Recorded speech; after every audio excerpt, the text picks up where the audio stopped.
Hello, hello. Today we have our last video of the year. It is going to be the matchup lies these last 3 weeks. First 2 weeks, been great. Have one more. Lots of running back ones to go over. Not as many quarterback and receivers. Lots of the good ones are against like the Jets or someone that you're not really going to be playing anybody in the Jets passing attack. So most of it is around running backs today. A lot of it in general is going to be around these last 5 games. So on the screen here, you will see the matchup rank against each defense for each position. So this is defenses versus running backs. The Bengals are last. When you adjust it, that second column, that is what it is filtered by, sorted by, ranked from 32 to number 1. That is just adjusted to their schedule this year. And then the last 5 games, where the Bengals have actually been like not that bad over these last 5 games against really good running backs too. Derrick Henry twice, Travion Henderson, James Cook, that sort of thing. So that is the last 5 games. That'll be the main thing, along with looking at the second half, looking at receiving running backs versus rushing running backs, slot versus outside, all that good stuff. So let's start off with running backs today. There are 2 that are just in terms of the adjusted to the schedule. So that is going to be DeAndre Swift against the 49ers. You'll see here the 49ers are 16th against running backs in your apps, but when we adjust it to the schedule, they're actually 22nd. And that is adjusting to how the Colts running backs usually are, where Jonathan Taylor, when they played him, it's kind of in a rough spot for Jonathan Taylor. So I would say it'd be even worse. Like they're closer to like 25th, I would say, when we're adjusting to that schedule. The second half of the year, they have the biggest drop off in EPA per carry allowed. So in terms of the decline as a run defense, the 49ers are declining more than anybody in that second half. So DeAndre Swift behind this offensive line, if you survived that 10-point week last week, not too bad in this matchup against San Francisco. Taylor scored about 17 on the ground, but obviously with Phillip Rivers in the offense, a little bit different. Texans are the other one in reverse. So Genty killed the Texans last week. That was the surprise of the week.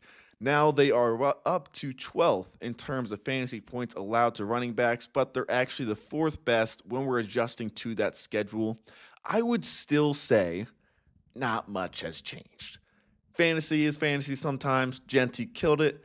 It was on 2 big plays. So if you take out his 51-yard rushing touchdown, obviously can't fully take it out, but the other plays, the other 23 carries, he still averaged 3 yards a carry. That Texans defense, still would say is really good. He just had 2 50-yard touchdowns. So it's going to be Amari and Hampton this week, where Vidal injured, he's going to be getting 60 to 70% of those touches you would expect. He's been playing really good, but still I would say a really tough matchup, especially behind this offensive line, which again, somehow still getting more injured each week.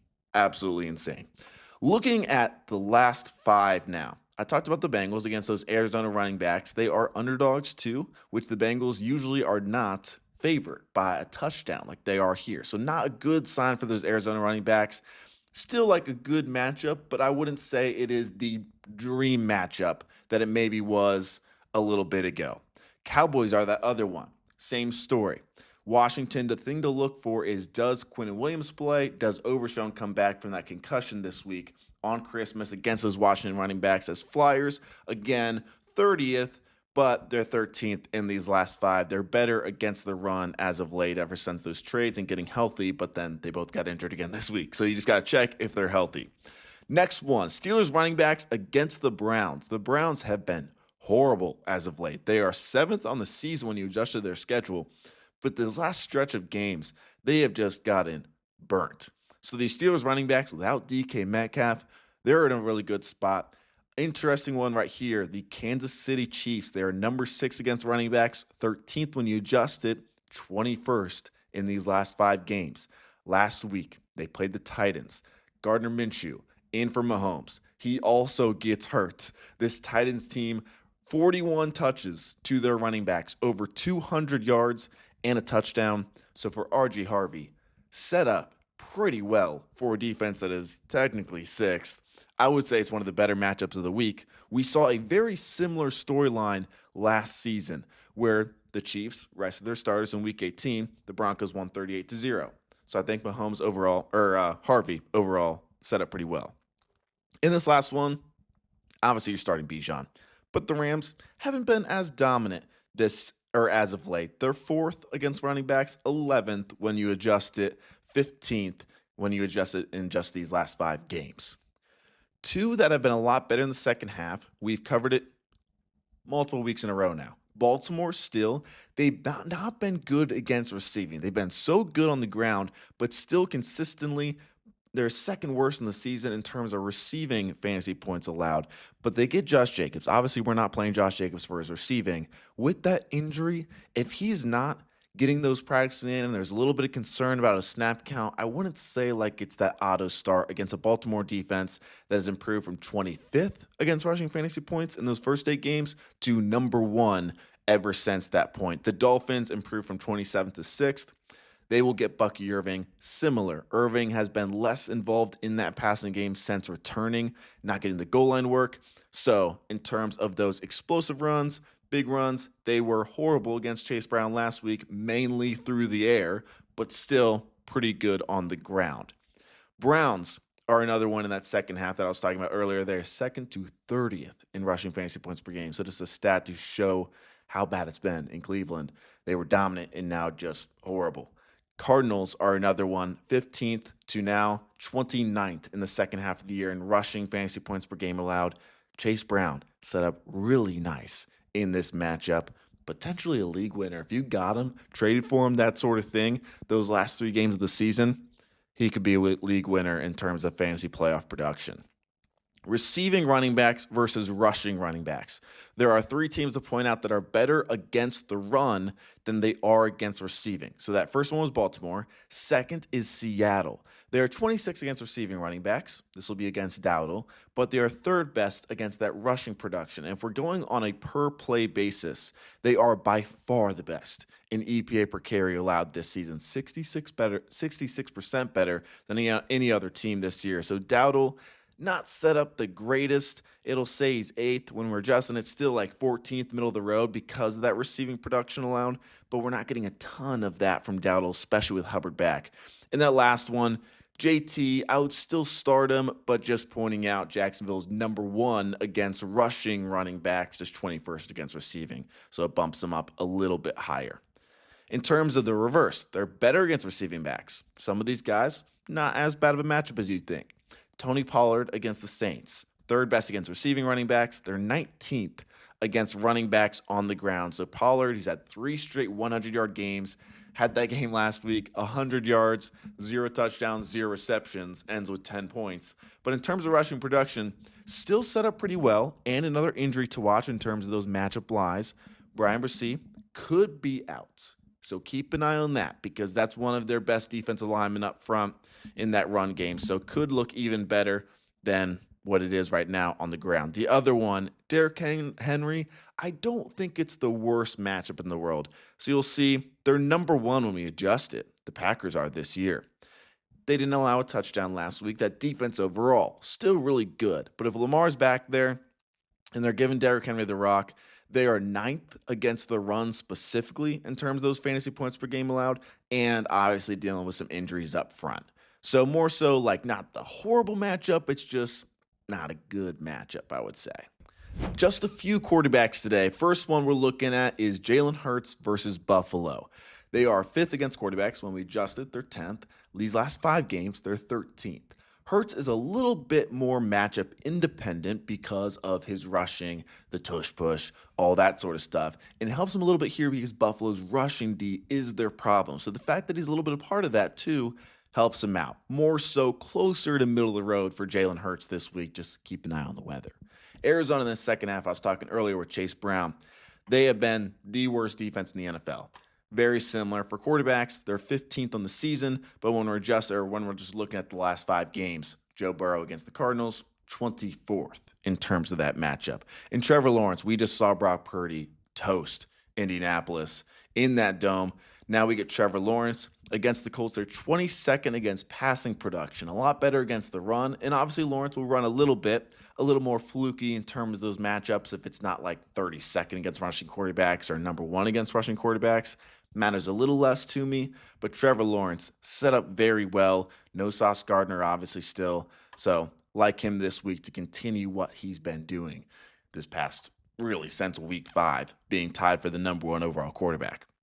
In terms of second half passing points per game, the Bears have gotten a lot better. They were 29th in the first half season. Second half of the season, they're 8th. So Brock Purdy would still say for most teams, pretty solid start, but worse matchup than you'd maybe expect here. Second one is the Chiefs. They have dropped from 3rd to 20th. So for Bo Nix's sake, we go back to the game I was talking about last year, 38-0 versus the Chiefs. Does that mean Bo Nix sucked because they just blew him out? No, he had 4 touchdowns. That's why they blew him out. So as long as they're in a spot where their defense isn't scoring or it isn't Harvey every single time, Nick still has a lot of touchdown upside against this team that's been a lot worse against the pass lately. They don't have McDuffie, which is big. So it's a lower floor, but I would still say that ceiling is there for Bo Nix in this matchup where they should score a lot of points still, I would guess. For the 3rd consecutive week, wide receivers against the Dolphins. It worked the first time with DK Metcalf, worked last week with T. Higgins against them and Jamar Chase, even though he didn't score a touchdown. And now we get Mike Evans. With no Tua, it's a little bit of a wrinkle because teams haven't been throwing on the Dolphins a ton, but that run defense is a lot better if this game, where the Bucs are a touchdown favorite, if it stays close, that's that key. They're 9th against receivers, technically. 15th when you adjust it, 22nd in these last 5. So Mike Evans would say he's still set up pretty solid to continue what he's done the last couple of weeks. Looking at the last 5, an interesting one here is the Chargers against Nico Collins. If you survived Nico's 10-point game last week, hoping for a better week, the Chargers, it isn't the worst matchup in the world. It's not a spot that I would necessarily bench Nico Collins, who's been that low-end wide receiver 1. They're 5th against receivers, but these last 5 games, they're 13th. And a big one to watch is, does Dante Jackson play? He left with an injury. Cam Hart's on the opposite side. He's allowing a lot of big plays, but Jackson would be that primary corner on Collins if he does play. So that would help him out a lot. So Nico, more so middle-of-the-road matchup this week if he were to miss especially. When we're looking at the slot versus the outside, the one that sticks out here is Christian Benford will likely be shadowing A.J. Brown on the outside. Buffalo, as a team, they've been 10th against outside receivers, 21st on the inside. It's where Devontae Smith lines up 65% of the time.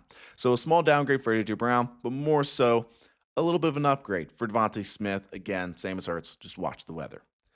One I like to talk about a lot is these games where the game script skews these matchups. The Jets against passing. We talked about it last week. Well, if Olave can have somewhat of a close game or they're throwing late, it's going to work out well for him. And it did. It's the same exact thing this week where the Saints play the Titans. The Titans are not used to being thrown on a ton. But in this game, where the Saints are only a 3-point favorite, it sets up really nice for Olave. That solo wide receiver there. The Titans are 26th in EPA per dropback. So right now, even though they're adjusted down to 20th against receivers, Olave's set up really nice to have probably not like 40 points like he did last week, but hoping for another wide receiver one day here against the Titans team, who lately have been better against running backs. Doesn't really matter against Saints, but in terms of the rushing production overall, you're hoping the Saints and Shuck both can produce against this team and against quarterbacks as of late too. Not been as good. So Shuck, who scored 17 points in 4 straight games, not a bad super flex option, I will say. And real quick, before we look at the weather, Arizona defense against receivers, 5th best when we adjust it. I would say that's a matchup lie in its own. They're 27th against passing production in the second half, 30th on a per dropback basis. I talked about this defense in the second half already, but they're also banged up against these receivers. The Bengals are 7-point favorites. They also still keep throwing when they're up. We saw that last week, so not too worried there. When we're looking at weather, 5 that are in domes. Good for kickers, good for the passing game, all that sort of stuff. Detroit and Minnesota, Houston and LA, the Chargers, Jacksonville and Indianapolis, the Giants and the Raiders, and then the Rams and Falcons. There are some weather ones to watch this week, just with the rain, wind, all that sort of stuff. The biggest one is the Jets and the Patriots. Looks like an 80% chance of rain right now, so just keep an eye on it. The other 5 that have like a 30 to 60% chance of rain this weekend, some wind, that sort of stuff. Just keep an eye on it. Baltimore, Green Bay, Philly and Buffalo, Pittsburgh and Cleveland, the Saints in Tennessee, and Arizona and Cincinnati lastly. So just keep an eye out before those Thursday, Saturday, Sunday games. all that. But hope you guys take home that fantasy championship. Hope this helps a little bit. I had a good season. Hope you did too. See you soon.